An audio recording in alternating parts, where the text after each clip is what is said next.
Absolutely. So today is all about slide design, and you are here as a participant.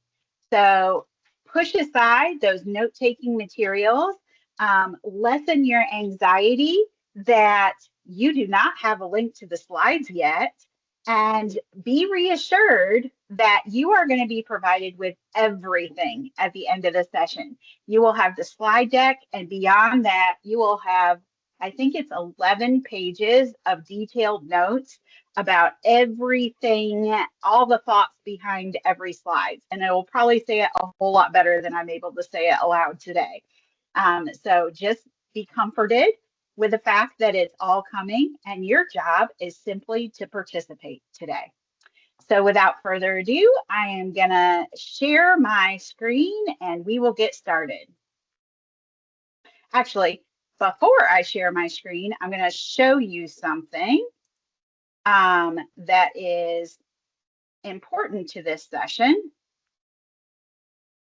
I want you to see, and you're going to see this. Oh, it's not really going to show. Okay, you're going to see this. This is in the end as well. But this whole session is inspired by a book called Presentation Zen. Presentation Zen. This book was recommended to me by the Molly Holloman, and she, in fact, is using it with some of her librarian students. She's an adjunct professor, and this is one of their texts. And she's like, Jen, you've got to read this. As much as you love PD, you've got to read this. And so I did. It's a very easy read, and it has a lot of food for thought. So I'm going to warn you that I'm going to share some relatively provocative ideas today. And so you can decide how much of this you want to take and how much of this you want to leave. So now I'm going to share my screen. All right. So welcome to Slide Smarter, Not Harder. Just going to move you guys over there for a second. Very good. All right. So again, your job is just to sit back and participate. Now, you might ask, why are you doing a presentation like this? So let's delve into that a little bit. So as we have kind of thought about instruction, I know that when I'm in classrooms, I tend to see a lot of teachers using some kind of slides to support their instruction. And so I did a little research, and I found all sorts of different studies done on the use of slide presentations in instruction. And so I wanted to kind of synthesize all of that information. And so what tool did I turn to synthesize a whole bunch of different research information? Any ideas, thoughts?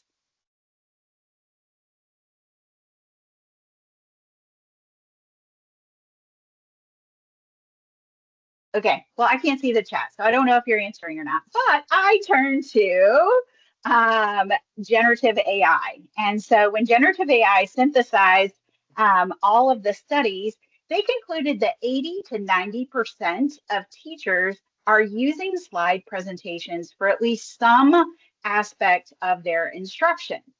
And now in the chat, and Lauren's going to tell me kind of what some of the results are, I want to know how many hours of professional development you have had specifically on slide design. Go. How many hours of professional development have you had specifically on slide design? So overwhelmingly and very quickly, we have 0. Laura says maybe 2. I will say Susan says she's had 12. So Susan might be able to do next session. Awesome. Most everybody else is saying 0. Rebecca's had a few. Very good. So I remember way back many, many years ago when I first started doing professional development, somebody told me that I should never use font smaller than 28 point. And that's all I remember. So that is the sum total of my expertise going into slide design. And so thinking that 80 to 90% of educators are using slides in their instruction, and yet we're never receiving any professional development in it for the most part, that's a concern. So that is a big reason why I decided to do this presentation. The other reason that I think it's important for us to study this is this whole idea of cognitive load theory. Cognitive load theory came out in the 1980s. And what it basically states is that human beings cannot read and listen and look at visuals and write notes effectively all at the same time. That is cognitive overload. And yet, oftentimes, we are asking our learners to do just that. We're showing them a slide. We're expecting them to read the slide. We're talking at the same time. They're expected to read the slide. There's images. There may even be animation going on at the same time. And what we're really doing is causing cognitive overload. So that is yet another reason for us to take some time to examine slide design. Finally, when we're designing our slides, when we're designing our instructional presentations, we tend to be the expert of whatever that content is. And so when we're the expert, the why for what we're teaching is kind of obvious. Well, everybody's going to understand why this is so important to learn. Well, no, not really. So it's really important that we learn as designers of instruction to make it abundantly explicit why this content should matter to the learners. And so that is why the very first section in today's presentation is all about the why. In the book, it says that we always have to make sure that we are wearing the shoes of our learners so that we can really consider what that learning experience will be like for them. In the book, he really elaborates on this, and he says it's not about making things easier for us. It's about making things easier for them, the audience. And in fact, he elaborates on that. So I'm actually going to read from the book for just a moment. He says, time is a constraint for us, talking about those of us who are designing these presentations.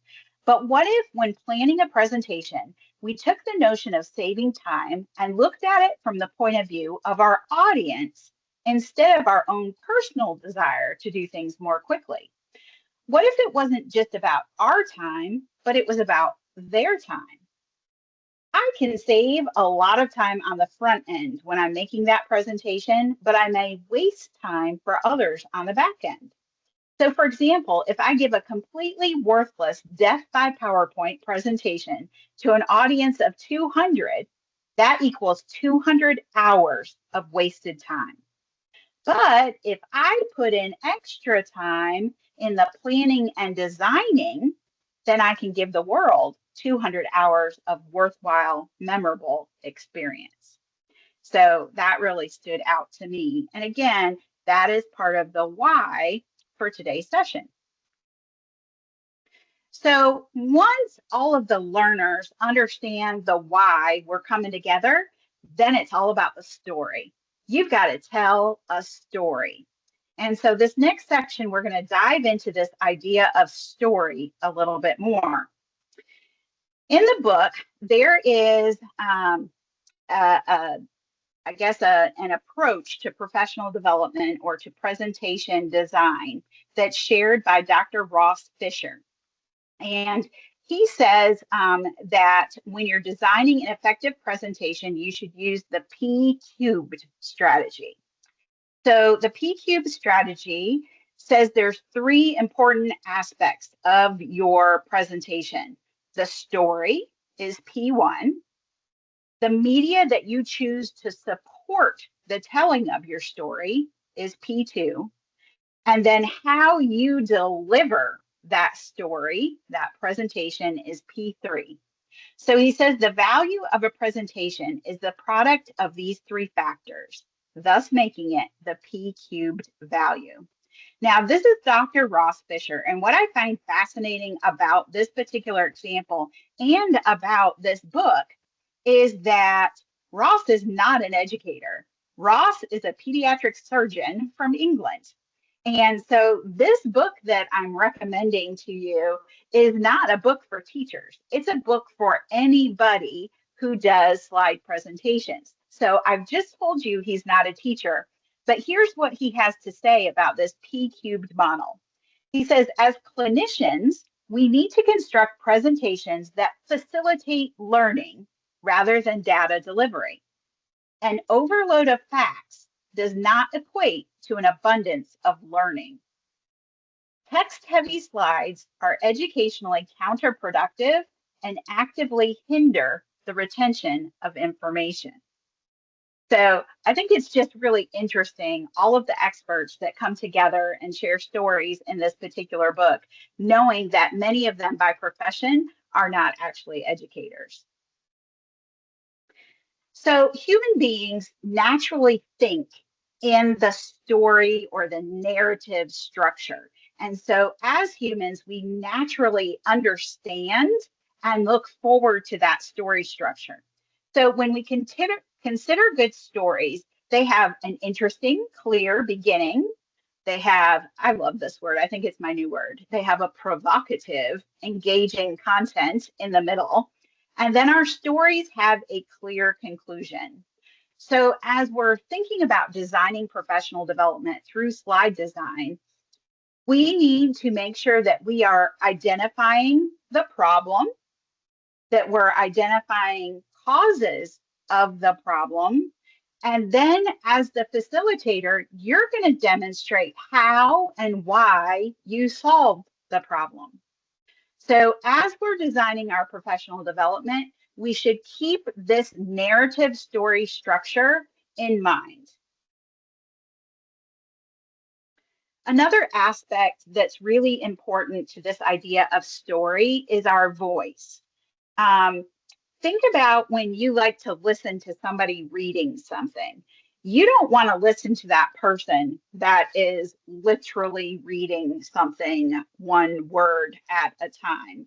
That is not engaging, that doesn't capture our attention, and we certainly don't retain what we hear that way.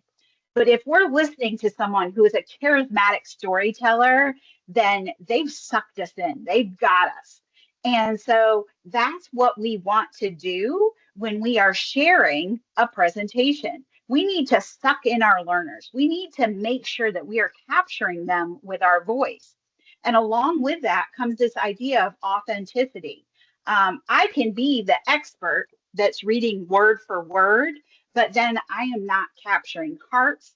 I'm not tying into emotions. I'm not demonstrating empathy. And those are components that are really important if we want to come across as authentic to our learners.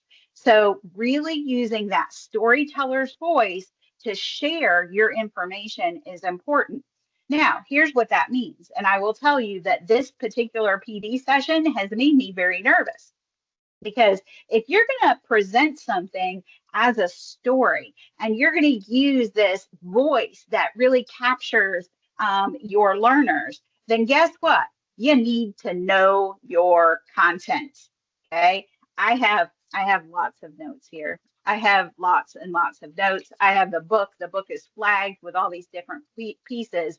But I admit I spent a lot of time really studying the content of this so that I knew it and I could share the story instead of having to be like, okay, I think we're on slide 8. Okay, for slide 8, I'm supposed to say this. The other thing you'll notice is that my content is largely not on the slides. So this is a change because in the past, when I've designed slide presentations, I've had the content pretty much in one way or another on the slide. So I can just kind of look to that as my cue. Well, this new way of slide design that I'm learning, and just brace yourself for this. This is one of those pieces that you may have to either take or leave. So hang on to whatever desk you're sitting at. You are not supposed to ever have more than 6 words on a slide. No more than 6 words on a slide. So I have tried to embrace that. I have violated it in some cases, but I try to keep that to a minimum. But like I said, that really means that then my preparation for this learning session was very different than it would have been if I had my information all on the slides for you. So the next thing we need to talk about in slide design, as it is stated in Presentation Zen, is that as designers, we need to practice restraint. We live in a society that is absolutely filled with facts and information, probably too many facts and too much information. So as instructors, our job is no longer to provide our learners with facts. We are no longer the expert where our learners are only going to find things out if we tell them.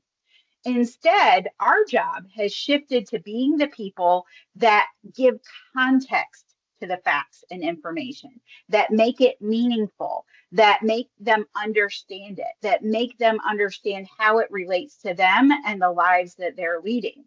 And so that is also meaning that our slide presentations have to shift away from just being presentations of facts, and instead, here's the facts, here's the information that's out there. Now let's really make it meaningful to this specific audience of learners. This is a quote that's shared in a book by T.S. Eliot.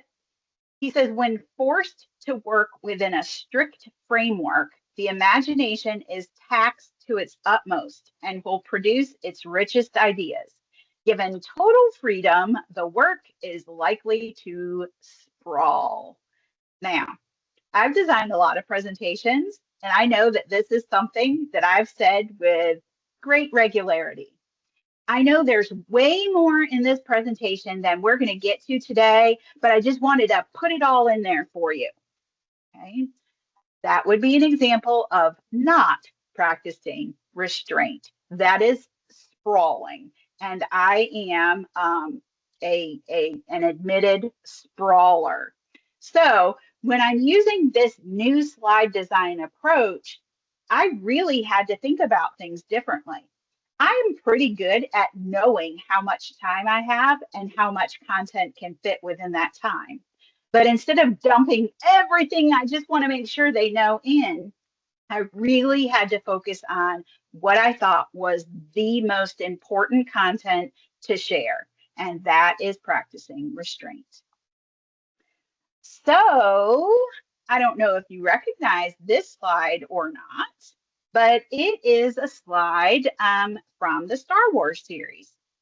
And you may say, well, why is there a slide from the Star Wars series in the middle of this presentation?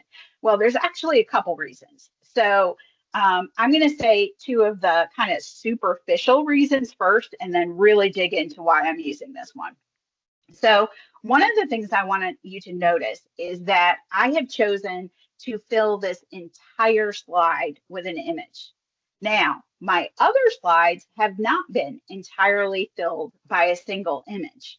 So that is a way that I have grabbed your attention a little bit into the instruction, okay? Because it's something different. It's something novel, okay? So I want you to think about that.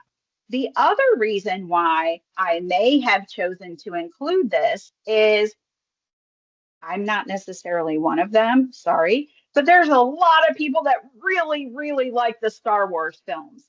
And so if you're one of those people, then you're kind of like, okay, this lady's been like, blah, blah, blah, blah, blah, oh, Star Wars. And so again, in a way that has grabbed your attention. Okay, so those are kind of two superficial reasons why I might have decided to include a slide like this. But here's the real content behind this slide. When we think about George Lucas, when he came really down to the wire to really put these films together, he knew from the research that he had done that audiences responded best to movies that were 2 hours long. Now, the film footage that they took for Star Wars was way more than 2 hours worth of footage. But he worked with his team to edit and edit and edit and edit and edit until they had it down to the 2 hours that were absolutely the most essential from the story. And so the same thing should be happening when we're planning our instructional slide presentations. We've got to edit until we've got that information to be the core information that we want people to take away. There's a story in the book called The Fish Story, and I love it, and it has already helped me tremendously. Now, I've heard a couple other fish stories used to illustrate points, but I had not heard this one before. So I'm actually going to do a read aloud. And if you do have the book or plan on getting the book, The Fish Story is on page 125, and it goes like this. After I presented for a large tech company in Silicon Valley, I received this note below from an engineer in the audience. This little story, which can also be found in Western sources going back to the 19th century, illustrates the idea of reducing the non-essential. He said, Dear Gar, when you talked about reducing the text on the slides, I was reminded of a story from my childhood in India. If I remember it right, it goes like this. When Vijay opened his store, he put up a sign that said, We sell fresh fish here. His father stopped by and said that the word we suggests an emphasis on the seller rather than the customer and is really not needed. So the sign was changed to fresh fish sold here. His brother came by and suggested that the word here could be done away with. It was superfluous. Vijay agreed and changed the sign to fresh fish sold. Next, his sister came along and said the sign should just say fresh fish. Clearly, it's being sold. What else would you be doing? Later, his neighbor stopped by to congratulate him. Then he mentioned that all passersby could easily tell that the fish was really fresh. Mentioning the word fresh actually made it sound defensive, as though there was room for doubt about the freshness. So now the sign just read fish. As Vijay was walking back to his shop after a break, he noticed that one could identify the fish from its smell from very far at a distance from which no one could barely read the sign. So he knew there was no need for the word fish. So I think that's just a really neat way of taking a closer look at editing our content. And I'll share with you how I actually had to put the fish story into practice as I was designing this presentation. All right, now we're there. We're there to the planning station, but I've been yakking for quite a while. So if you will please take turns unmuting and sharing your reaction to these ideas so far.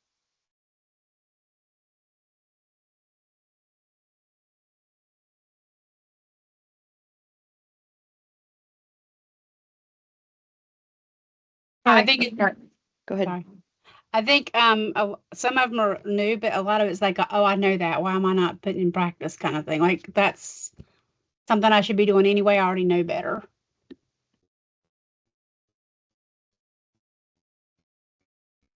Six words on a slide is mind blowing.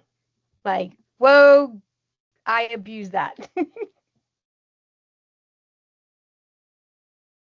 I like the Star Wars analogy, like taking the whole storyline and putting it into one picture. So just taking the whole content that you want to share with your learners and then just putting that, like she said, 6 words or less or as little as you can, but getting that whole picture built into the story that you tell.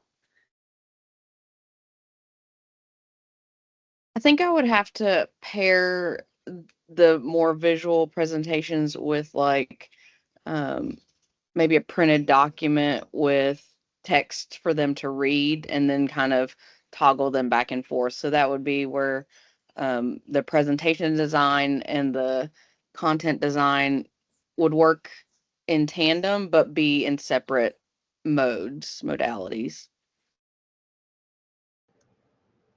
Well, I agree with you, Erin. That's kind of what I do with mine is I show the paper copy and then there's really small script of what they have to do, like task card, turn it in. And then that's all I have to write on the slide.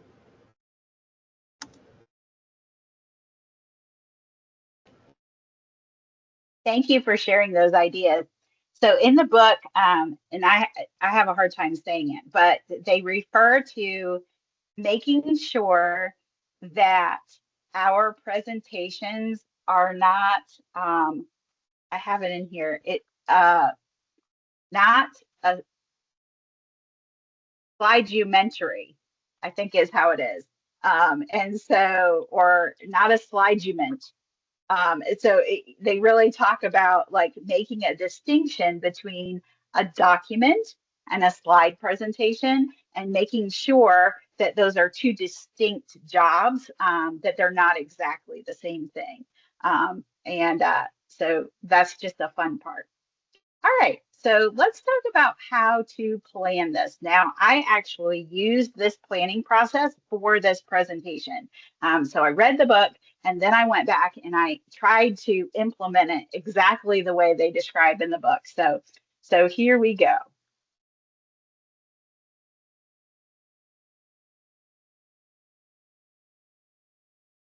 All right, so for the planning section,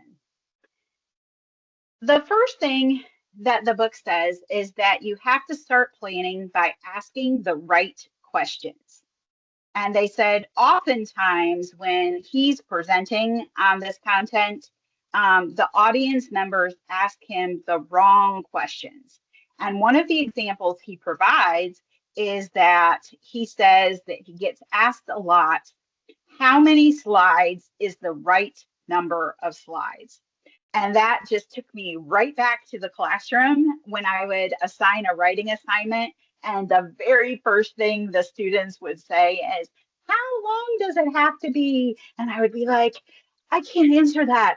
It depends on what you're saying. And that would be so frustrating to me. And I'm sure he feels the same way when he receives that question about how many slides are the correct number of slides to have in a presentation. So in the book, there's actually a list of the right questions to start you on your planning journey. And so I'll stop sharing for just a moment. I did the right questions for my planning, and I know you can't really see it, but I had to ask myself, who is my audience going to be and what is their background that they're going to be bringing to this session? And so I really thought about that, and I hope I captured you okay in what my thoughts were, because I needed to make sure that I was going to be planning this with the right audience in mind. I had to think about how long the session was going to be and at what time of the day the session was going to be. So those are important elements to consider. I needed to think about what I wanted my primary takeaways to be.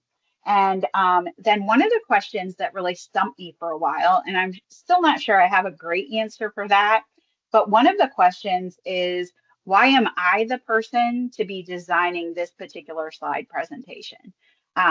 So I got stuck on that one, really thinking about it for a while and kind of thinking about what is my expertise? What do I bring to this conversation that will make it valuable? So you start the design process by asking the right questions. Actually, I'll go back. This is so many decisions here, and facilitation must be made with this new approach. So the next thing that the book says is that you need to plan analog. So you need to take those devices and put them far away where your little fingertips cannot touch them. And that is because, in case you weren't aware, devices carry a lot of distractions with them. And in particular, he talks about slide design software, and that slide design software was not really designed for the planning process. And so he really recommends that you step away and plan analog. So on the screen, what you're looking at are the progression of my analog planning diagrams. So the one furthest on the left, 3 pieces of paper with lots of boxes on it.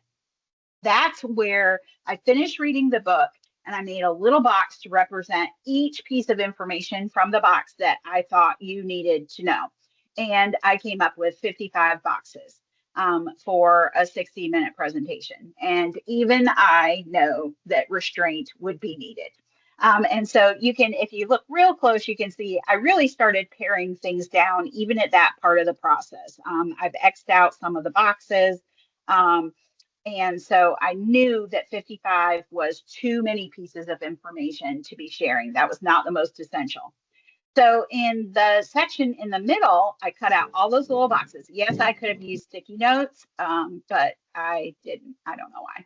So I cut out all those little boxes of paper and I started sequencing them. And that was really interesting to me because since this session is based on the ideas from a particular book, I made the assumption that my ideas would follow the exact same sequence that the book did, and they did not at all. This is really not the sequence that it appears in the book. It's just the sequence that made sense to me with the information that I felt like I wanted to share in this particular session. But what you'll notice is from the first image to the second image, there are already fewer little boxes. So I've done some editing, I've pared it down. I've also sequenced it and I've started categorizing things. So each row on this planning document represents a different idea. You'll see that I started to find some ideas were connected. So I kind of stuck those on top of each other because I knew that I could capture those ideas in one slide. So that's still quite a bit of content on that middle. So if we move over to the final image, that was my final planning document before I started actually designing the slides. So this one, you can kind of see that I made headings for each of the sections. I've also kind of clustered them so you can see on the top row that that was going to represent 3 slides. 2 of those boxes would be on one on the second slide, and then 2 of those boxes would fill up a 3rd slide. So this was really the ultimate plan that I came up with. And I actually had pared it down from the middle image to that final image as well, because I started seeing that I was duplicating ideas and some were not going to be necessary for the story that I was trying to tell. Now, in that 3rd image, if you look really, really closely at the very top of the page, I wrote 10 tips for today. And so I was going to call this particular section of the presentation 10 tips for today. And then I got thinking about the fish story. Well, clearly what I'm going to be sharing with you, I'm going to share with you today. So that part was not necessary. So I took away the today. So then I had 10 tips. And I thought, okay, well, they can count. And knowing that there's 10 is not especially important. So then I took away the 10. And so when we get to that section, you'll notice that the slide header for that section is now titled tips. And so I was able to put the fish story into practice there. So this was planning analog. Once you have really got your story pared down in that way, then you turn to your slide design software. And they recommend using the slide design software in grid view so that what you're actually doing is storyboarding. So when you're storyboarding, you need to decide on your background. Your background should be very bland. We don't want the learners focused on the background of our slides. We want the learners focused on the content of our slides. So as I was doing this, going back to when I first started teaching, because yes, I am old enough that when I first started teaching, I was writing on a chalkboard still. And I thought about how I didn't used to write all that stuff on the chalkboard.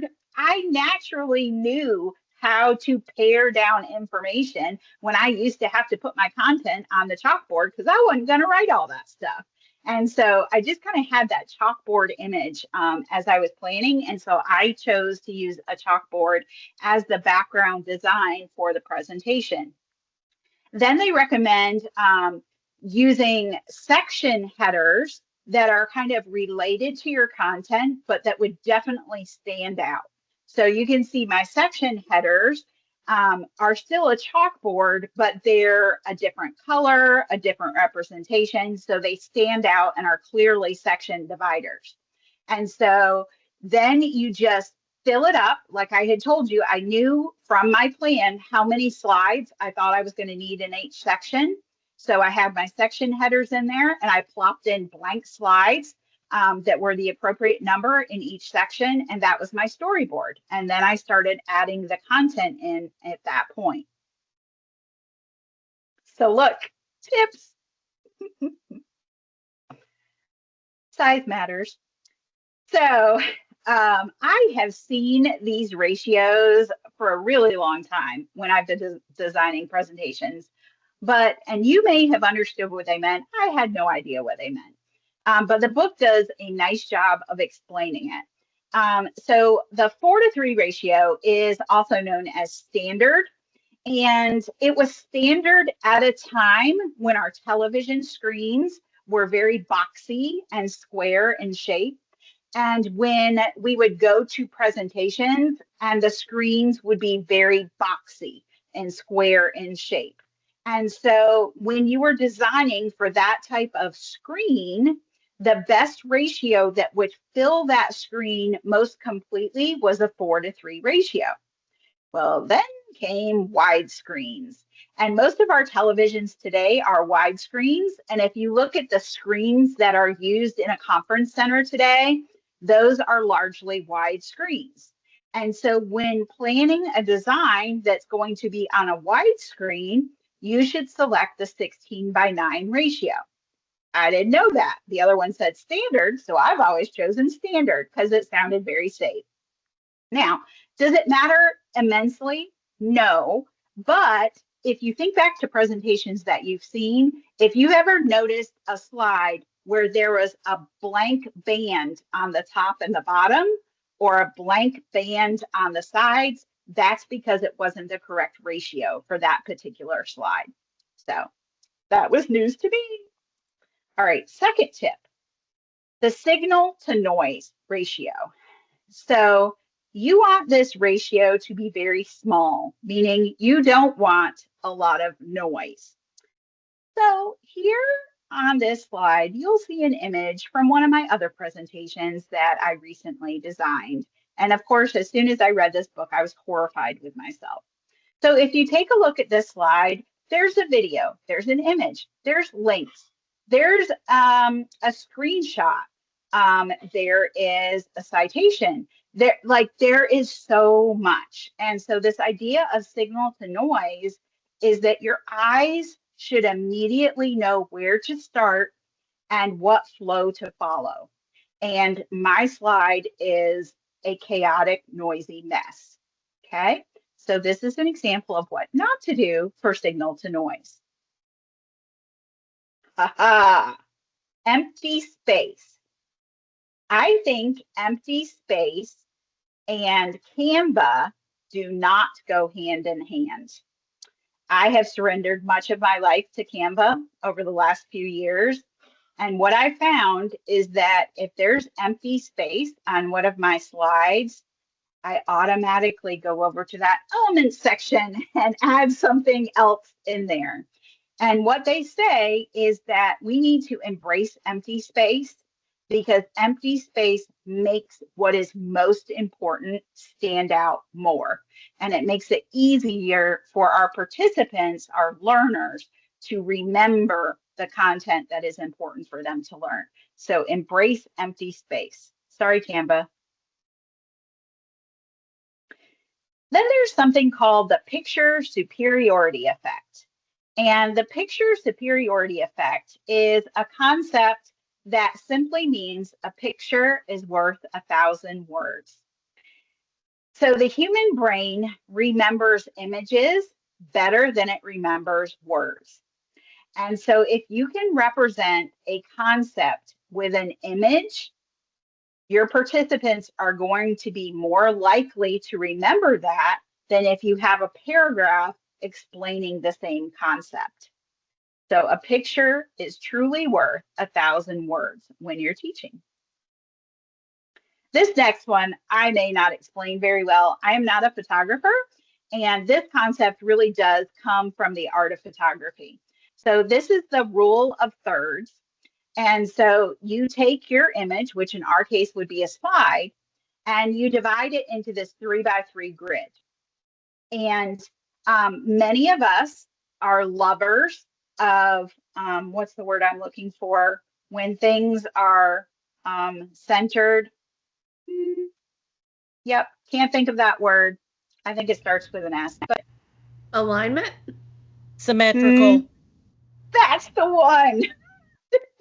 So many of us are lovers of symmetry. But if you want things to stand out and really grab people's attention, symmetry isn't always the solution. And so you'll notice in this particular image, our eye gravitates towards the light space in that image. And that light space takes up approximately 1/3 of this image. Also, if we look at the intersections of this grid, those are really great places for us to place images where they're going to stand out. So remembering that symmetry is not always the way to grab people's attention, and to instead use this idea of the rule of thirds to kind of make various elements of your presentation stand out.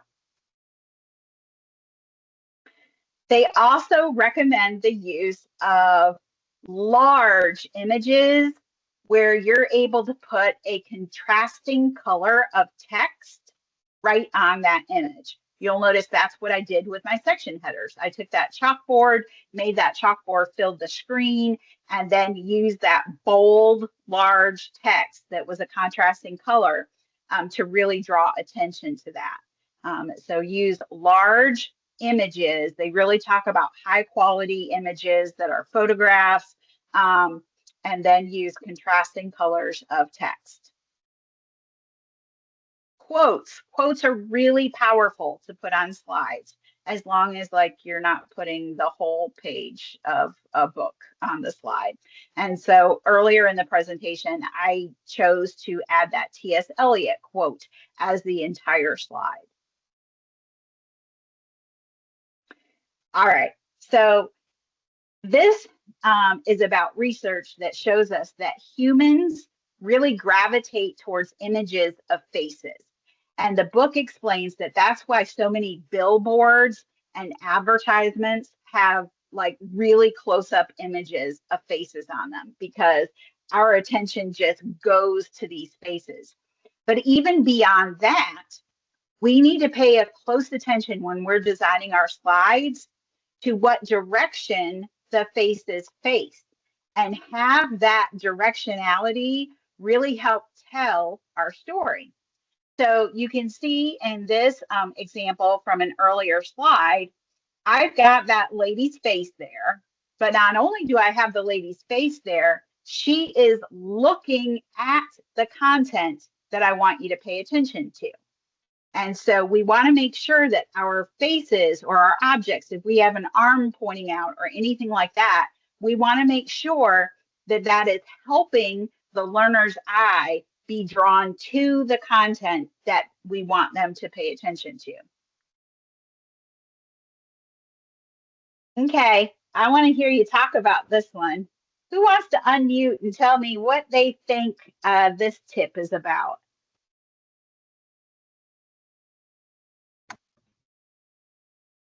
Using all different kinds of fonts, even though they're pretty. Absolutely.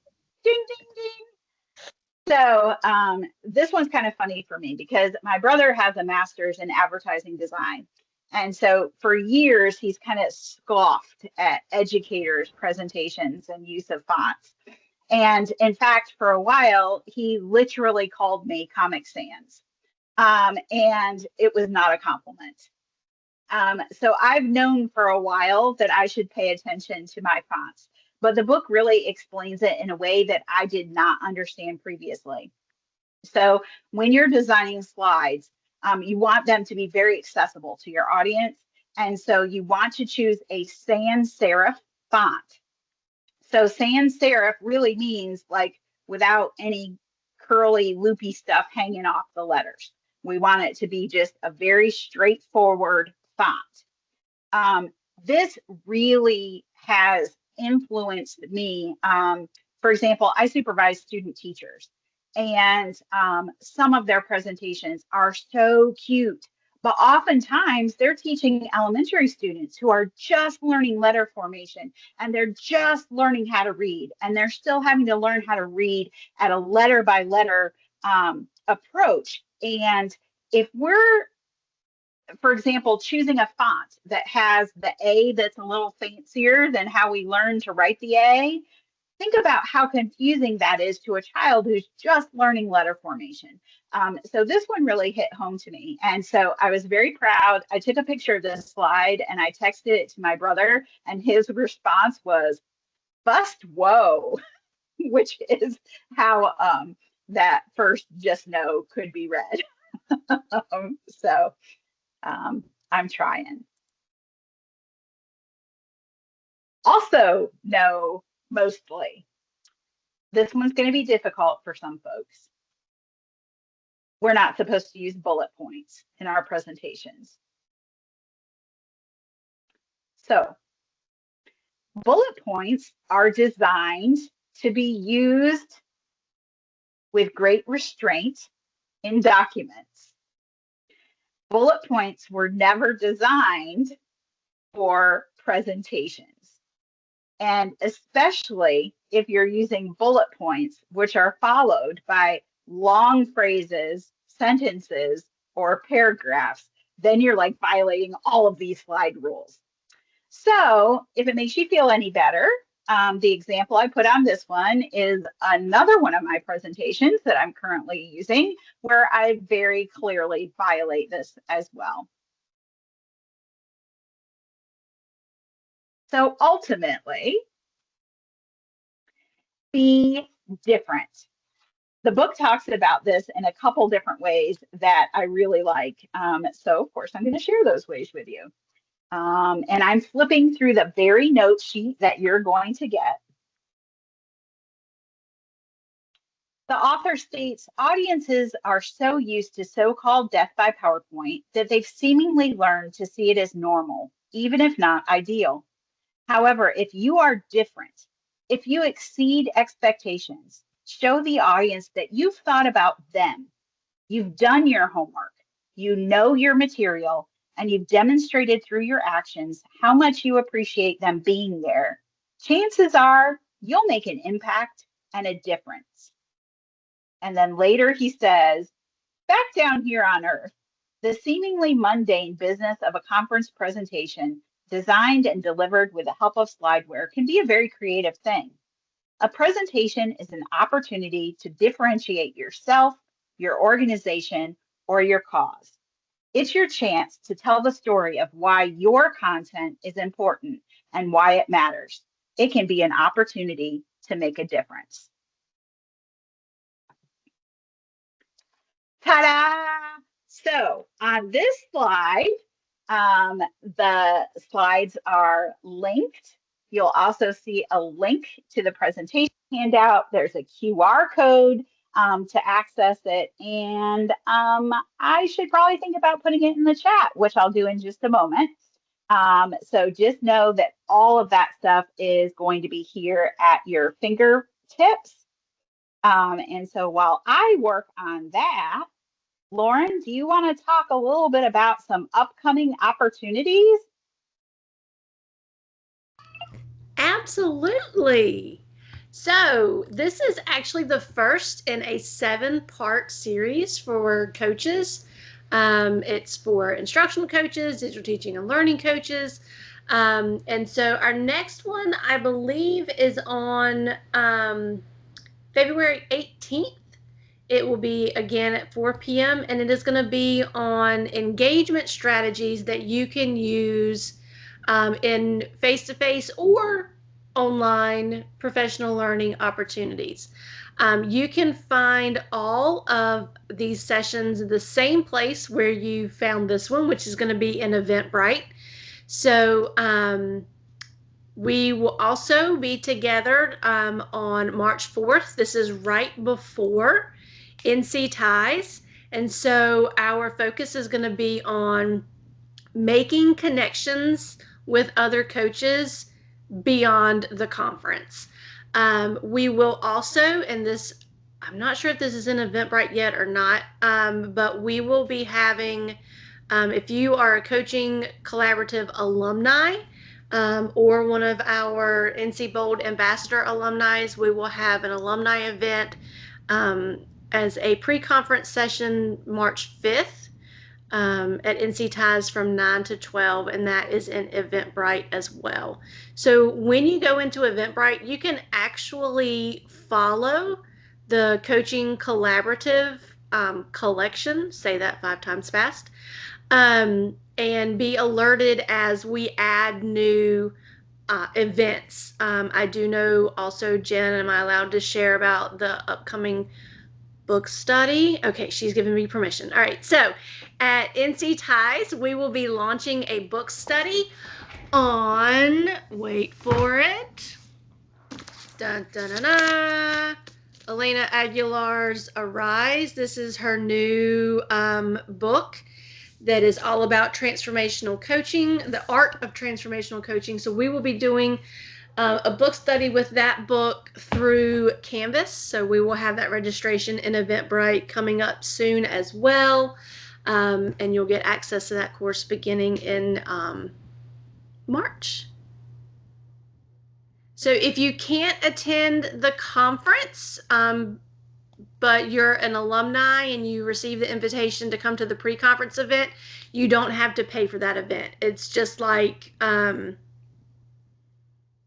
yeah, so you can just come for that 3 hours. We'll have a badge for you and everything. You just won't attend the conference. You'll just be there for those few hours Wednesday morning. Thank you, Lauren. So I had a question. I have shared with you some provocative ideas about slide design. Share your reaction and what you think your next steps might be.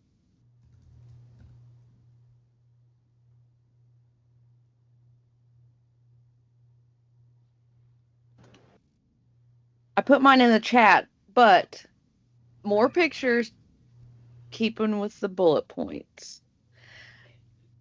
So here's a question, Jen. Like, if your learners are adults, can you muddy these a little bit? Like, sometimes I just have the situation you're training in, it like lends itself to, I have a ton of info and I don't care if you hate my presentation, I have to deliver it to you. Yeah, I definitely think in our world there's sometimes when we can't avoid that. I think about, I absolutely think about the NC SIS. Like, how are we going to pare that down to 10 slides with just a couple images and no words? I think on they it? would Like, laugh that's at me. just not going to work. And so I think there are absolutely some situations where that's going to come into play. And the other thing is, we're very conditioned to expect to have the words on the slides, to have the content on the slides. I actually did this session in person at NC Ed Connect, and there's a friend of mine that was in the session, and she always, the first thing she does in any professional development is open up her device and start a new document to take notes. And she was all ready, and then I was like, okay, everybody put everything away. Your job is to be a participating audience member today. And like, she slowly closed it, and then she had this look of anxiety on her face, like, what do I do now? Like, what do I do with my hands? I don't even know how to listen this way anymore. And so there's also that part that we're very conditioned to expect and to respond to those types of presentations. And that's why, like, it's really important, even when I'm doing this session, to say, it's all right. I'm giving you everything at the end. You're going to have it all at the end. I promise you're going to have it all at the end, because we expect to have that content.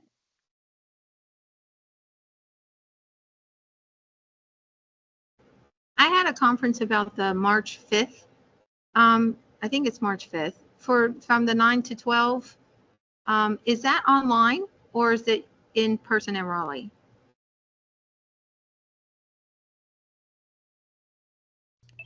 That's going to be in person at Raleigh at the RCC. So Okay. it'll be the same place that NC Ties is taking place. Okay, because it looked like it said join online or something. So it is actually in person. Okay, so I can make sure I get a sub. We'll check on that. Okay, thank you. I love that. Moving towards using the presentation to tell a story instead of just presenting information. Thank you for sharing that, Jerry.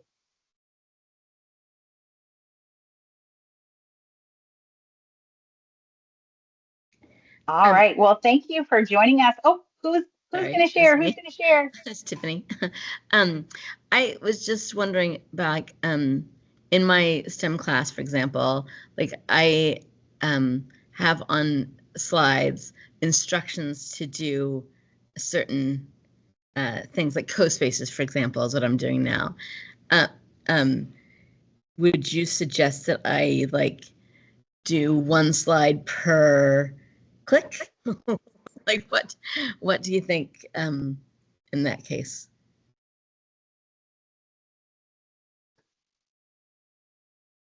I honestly don't know. Lauren, thoughts?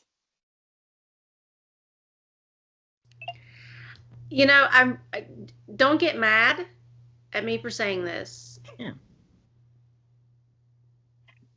And I don't mean to contradict anything that Jen just said because I know it's all research based and amazing. But kind of like Erin said, I think it goes back to your purpose and the purpose of your presentation and your audience too. So asking those questions that matter, like Jen, those questions that Jen shared with us, because obviously when you put a quote on the screen, more than likely it's going to be more than 6 words, right? So I think I kind of look at it like Dave Ramsey. If any of you have ever been through Dave Ramsey's stuff, like we used it, we paid off all of our debt and everything. Like life is good, but do I live 100% by Dave Ramsey's rules? No. So I think you pick and choose what works for your specific situation. Maybe just like put that in the back of your head. Is this pared down? You know, is it, it's maybe the little tips, right? Okay, thanks.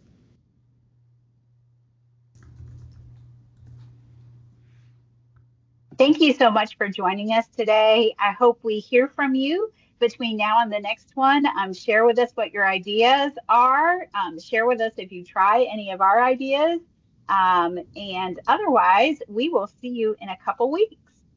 You definitely gave us a lot of food for thought, Jennifer, that how we approach slides now. So I got to say, there'll be a lot of paring down on some of this verbiage.